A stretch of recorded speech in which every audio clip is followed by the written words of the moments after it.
नमस्कार दोस्तों, आप सभी का स्वागत है कहानी आपकी और मेरी ग्रहों की ज़ुबानी यूट्यूब चैनल के ऊपर। इसमें आज हम लोग जो टॉपिक लिया है वो लिया है मंथली प्रेडिक्शन जनवरी महीने के लिए तुला लग्न के लिए। तुला लग्न यानी कि फर्स्ट हाउस में आपके 7 नंबर लिखा हुआ है। शुक्र का लग्न है। शुक्र का लग्न मतलब आप जानते ही हैं कि इनका जीवन जो होता है वो मतलब आप तुला लग्न के जातक हैं तो पब्लिक लाइफ में आपको रिलेशन बहुत अच्छा रहता है। उसका एक कारण तो यह है कि शुक्र है क्योंकि वो 7th हाउस में रहता है काल पुरुष की कुंडली में। दूसरा चंद्रमा के कारण, चंद्रमा जो है वो आपके कर्म स्थान में रहता है तो पब्लिक डीलिंग के अंदर में आपका जो है रिलेशनशिप रहता है। रिलेशनशिप मैनेजर वगैरह के अंदर में बहुत अच्छा आप योगदान करते हैं। साथ के साथ में समय जो है आप बाहर की दुनिया में बहुत ज्यादा बिताते हैं जिसके कारण आपको थोड़ा सा अपने लिए समय नहीं दे पाते, वो आपको थोड़ा सा नुकसानदेह हो जाता है। शुक्र की लग्न है तो शुक्र जो है वो अपने आप को गुरु के शत्रु हैं। तो गुरु के शत्रु है तो आप देखेंगे कि 3rd हाउस में यानी कि उच्च स्थान के अंदर में गुरु की राशि आती है, धनु राशि आती है वहां पे, और 6th हाउस में भी गुरु की राशि आती है। तो किसी भी तरह से गुरु जो है आप देखेंगे तो आपको कोई एडवाइस दी जाए तो उसके अंदर में स्ट्रेटली आप एडवाइस को लेना ज़्यादा पसंद नहीं करते क्योंकि शुक्र अपने आप में द्वितीय गुरु हैं और कोई उनको एडवाइस करे तो बहुत ज़्यादा इनको मज़ा नहीं आता। जीवन का आनंद लेना जानते हैं। साथ के साथ में अगर आप देखें तो तुला लग्न जो है वो रिप्रेजेंट करता है सही गलत को सोचने के लिए, क्योंकि शुक्र अपने आप में इस चीज के सक्षम माने जाते हैं कि वो हर चीज की बारे में एनालिसिस करने के लिए पूरी तरह से राइट और रॉन्ग को आप कलेक्ट कर लेते हैं। मतलब ये इसके प्रॉस होंगे, ये क्रॉस होंगे, वहां पे आपका जो है ध्यान जाता है। वो भी इसीलिए क्योंकि आपके मस्तिष्क के अंदर में शुक्र का प्रभाव रहता है। शुक्र जो आपके लग्नाधिपति हैं वो आपके अभी 2nd हाउस में मूवमेंट करेंगे। शुक्र धनु राशि में 4 जनवरी को आ जाएंगे। यहाँ पे आने के बाद में कुछ रिजल्ट जो है आपको थोड़े से अपनी तरफ से अच्छे जैसे आप सोच रहे हैं वैसे नहीं मिलेंगे। हो सकता है छोटी ट्रैवलिंग्स भी आपको ज़्यादा फायदेमंद नहीं दे। ज़्यादा ध्यान दीजिएगा, ट्रैवल मत करिएगा, खुद गाड़ी नहीं चलाइएगा क्योंकि राहु भी अष्टम स्थान में बैठे हुए हैं तो वहाँ पे भी ध्यान देने की ज़रूरत है। किसी चीज के मांगलिक कार्य वगैरह अभी करने का समय जो था वो आपका अभी घर में था वो चला गया। उसके बाद शुक्र जब 28 तारीख को वापस मकर में आएंगे तब उसके बारे में आप घर के अंदर में विचार कर सकते हैं। अभी ये जो समय है वो उच्च स्थान में है तो उच्च स्थान में होने के कारण धन अवश्य मिलेगा क्योंकि ये एक वेल्दी योग बनाता है। वसुमती योग जिसे कहते हैं वो आपका जरूर देखने को मिलता है यहाँ पे। साथ के साथ में गुरु और शनि का नीच भंग राजयोग भी बना है और शश योग भी बना है शनि के कारण में। तो अगर आप गवर्नमेंट से रिलेटेड कुछ काम करते हैं, कहीं कमांड वगैरह करते हैं तो वो आपको बेनिफिशियल रहेगा। शश योग का एक थोड़ा सा ये रहता है, एक तरह का योग राजयोग जरूर है पर शनि जो है वो अस्त हो जाएंगे। शनि आपके लिए क्या है कि कारक ग्रह है 10th और 11th यानी कि आपके 4th हाउस यानी केंद्र और त्रिकोण के स्वामी है तो वो 7 जनवरी को अस्त हो जाएंगे। तो शश योग के अंदर में थोड़ा सा शनि अस्त होने के कारण में थोड़ा रिलेशनशिप वगैरह के बारे में ध्यान देने की आपको जरूरत है। अदरवाइज सब लोग आपकी कमांडिंग अथॉरिटी के कारण कुछ हो सकता है, कुछ उसको आप क्वेश्चनेबल बना सकें अपने जीवन को। तो क्योंकि ये लंबा इम्पैक्ट लेके आएगा जनवरी के अंदर में। केतु जो है वो भी आपके 2nd हाउस में वाणी के अंदर में बैठे हुए। मौन रहना इस समय ज्यादा आपके लिए कारगर रहेगा क्योंकि केतु जो है खान पान का ऊपर में ध्यान देने की जरूरत है क्योंकि 2nd हाउस जो है स्पीच को भी रिप्रेजेंट करता है, खान पान को रिप्रेजेंट करता है, परिवार को रिप्रेजेंट करता है। और मंगल जो है वो भी आपके 2nd हाउस में है। मंगल की दृष्टि भी है वहां पे 2nd हाउस में यानी कि 1 2 3 4 5 6 7 8 तो वो ध्यान देने की आपको जरूरत है। स्पाउस की तरफ से थोड़ा सा आपको देखने को मिलेगा। स्पाउस जो है आपका या पार्टनरशिप जो रहती है वो आपकी थोड़ी डोमिनेटेड रहती है आपसे, आप देखेंगे। और मंगल वहां पे आ गए तो वो डोमिनेंसी आपको देखने को मिलेगी। और साथ के साथ में वहां पे रोचक योग भी बना हुआ है मंगल के कारण। मंगल केंद्र में है। मंगल की अभी देखेंगे तो किसी से ज्यादा मित्रता है नहीं। यानी कि पंचदा मैत्री में भी देखेंगे तो ज़्यादा मित्रता किसी से है नहीं, तो इसी कारण मंगल जो है वहाँ पे डोमिनेट करते हुए आपको नज़र आएंगे इस समय में। अगर आप देखेंगे मंगल जो रहेंगे वो 24 दिसंबर से वहाँ आ चुके हैं, 3 डिग्री से 17 डिग्री में जनवरी के महीने में मूवमेंट लेंगे वो, और 3 से 17 अंशों तक में उनका मूवमेंट रहने के कारण 22 फरवरी तक वो यहाँ पे रहेंगे। तो इस कारण आपको कार्य क्षेत्र में प्रगति मिलेगी, क्योंकि चौथी दृष्टि है, 1 2 3 4 5 6 7 8, तो चौथी दृष्टि भी वहाँ पे है मंगल के, यानी कि मंगल की दृष्टि है आपके कर्म क्षेत्र के अंदर में, तो वहाँ पे भी आपको थोड़ा सा मूवमेंट अच्छे से मिल जाएगा।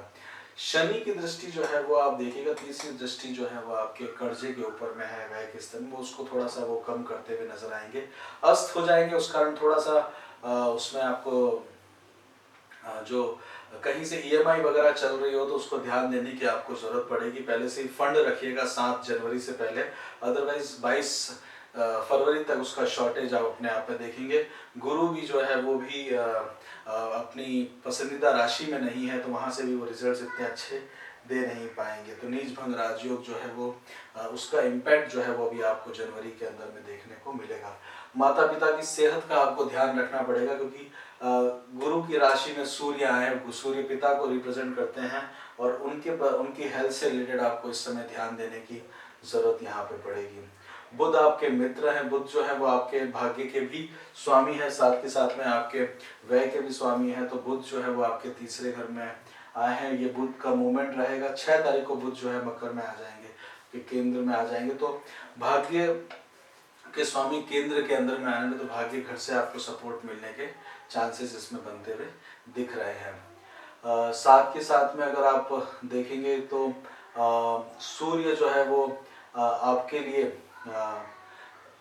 पब्लिक लाइफ से रिलेटेड रहते हैं, यानी कि दोस्तों से रिलेशन रहता है, लाभ आपको करवाते हैं। वो जो है वो आपके तीसरे थर्ड हाउस में आए हुए हैं, तो यहाँ पे छोटी ट्रैवलिंग वगैरह आप करना चाहते हैं तो उसका आप इस समय मन बना सकते हैं, छोटी ट्रैवलिंग आपको बेनिफिशियल रहेगी। साथ के साथ में 14 तारीख के बाद में, मतलब 14 जनवरी के बाद में, मकर संक्रांति के बाद में वो आपके लिए बेनिफिट रिजल्ट लेके आएगी। उच्च स्थान के अंदर में सूर्य जो है वो थोड़ा सा अच्छा रिजल्ट देते हैं। 3 6 10 11 जो है उच्च स्थान कहलाते हैं, तो ये रिजल्ट्स आपके लिए ठीक रहेंगे। शुक्र आपके एक और आपकी जो 8th राशि है, शुक्र वहाँ के भी स्वामी है, वहाँ पे भी राहु बैठे हुए हैं, तो काफ़ी सीक्रेटिव रिलेशनशिप्स वगैरह अगर आपकी रहती है तो उनसे आपको ध्यान देने की ज़रूरत है। कहीं पे कोई पैसा वगैरह दे रखा है तो वो आप इस समय ले सकते हैं, वहाँ पे कहीं पे जमा कर रखा है या कहीं से आपको नहीं मिल रहा है तो वहाँ पे आपको राहु जो है वो सपोर्ट करते हुए दिख रहे हैं।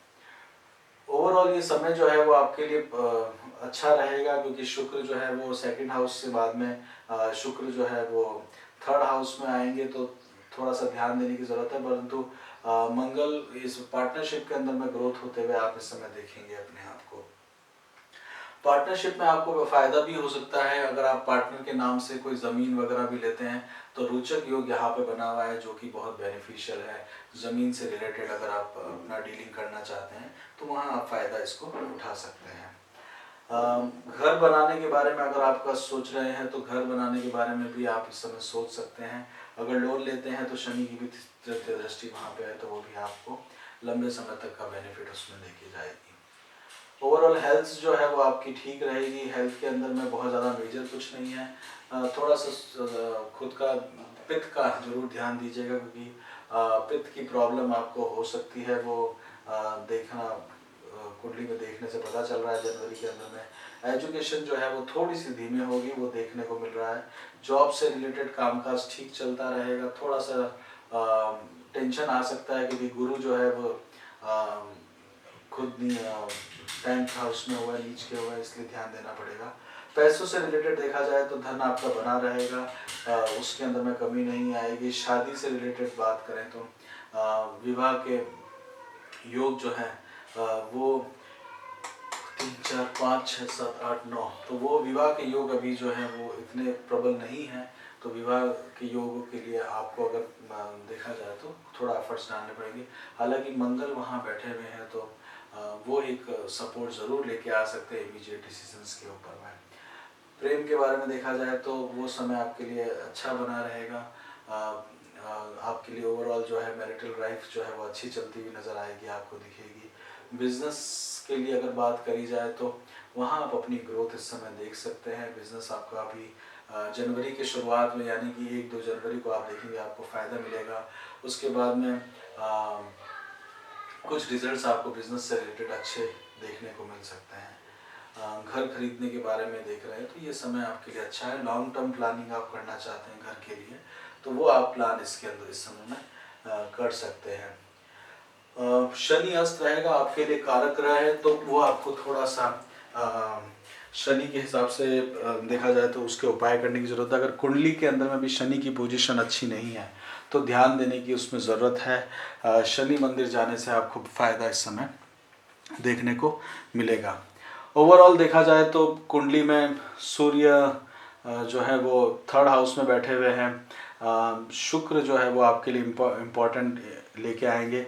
वक्री हो जाएंगे बुध आपके लिए 30 तारीख को, तो बुध का वक्री होना आपके मित्र है तो भाग्य की तरफ से थोड़ा सा आपको निगेटिविटी आ सकता है। तो 30 जनवरी से पहले कुछ बड़े डिसीजंस हों वो आप कर सकते हैं। और भी अच्छा रहेगा 7 जनवरी से पहले बहुत अच्छे डिसीजंस कर सके तो आपके लिए ठीक रहेगा। तो ओवरऑल तुला लग्न के लिए इस तरह का मंथली प्रेडिक्शन रहेगा जनवरी का। घर में आनंदित रहेंगे, परिवार से सहयोग आपको मिलता रहेगा और ओवरऑल आपका ये जो समय है वसुमती जैसे अच्छे योग आपकी कुंडली में जनवरी में बने हुए हैं, रुचक योग आपकी कुंडली में बना हुआ है, नीच भंग राज योग आपकी कुंडली में बना हुआ है, तो इनका आपको बेनिफिट मिलने के पूरे चांसेस हैं। इनका आप फ़ायदा ज़रूर उठा सकते हैं जनवरी के महीने में। इसी के साथ ही हम इस चर्चा को यहीं पे रोकते हैं। आपको कुछ और भी जानना हो तो उसको ज़रूर कमेंट, लाइक और शेयर करिएगा। और भी वीडियोस पाने हो तो उसके लिए आप इस चैनल को सब्सक्राइब कर सकते हैं। आपका बहुत बहुत धन्यवाद। जय श्री राम।